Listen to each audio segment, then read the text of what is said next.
ഓട്ടോക്യാഡിൽ drawing scale ചെയ്യാതെ തന്നെ മില്ലിമീറ്ററിൽ ചെയ്ത ഡ്രോയിംഗ് സെന്റിമീറ്ററിലോ മീറ്ററിലോ ഡിസ്പ്ലേ ചെയ്യാൻ പറ്റുമെന്നറിയാമോ? ഇപ്പോൾ ഞാൻ വരച്ചിരിക്കുന്നത് മില്ലിമീറ്ററിൽ ഉള്ള ഒരു ഡ്രോയിംഗ് ആണ്. ഈ ഡ്രോയിംഗ് ഒന്നും സ്കെയിൽ ചെയ്യാതെ ഡയമെൻഷനിൽ മാത്രം മീറ്ററിലോ സെന്റിമീറ്ററിലോ കാണിക്കാം. അതിനാദ്യം ഡയമെൻഷൻ സ്റ്റൈൽ തുറക്കുക.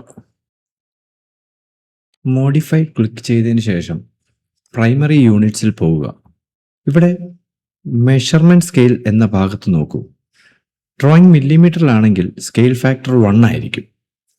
മീറ്ററിൽ ഡിസ്പ്ലേ ചെയ്യണമെങ്കിൽ 1 എന്നത് 0.001 ആക്കി മാറ്റുക.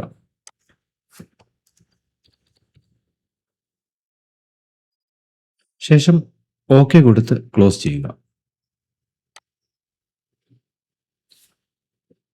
ഇപ്പോൾ നോക്കൂ, ഡ്രോയിങ്ങിൽ ഒരു മാറ്റവുമില്ല, സ്കെയിൽ ചെയ്യേണ്ടതുമില്ല. പക്ഷേ ഡയമെൻഷൻ ഡിസ്പ്ലേ മാത്രം നിങ്ങൾക്ക് വേണ്ട യൂണിറ്റിലേക്ക് മാറ്റി. ഇതുപോലുള്ള പ്രൊഫഷണൽ ഓട്ടോക്യാഡ് ടിപ്പിലേക്കായി ഫോളോ ചെയ്യാനും സബ്സ്ക്രൈബ് ചെയ്യാനും മറക്കല്ലേ.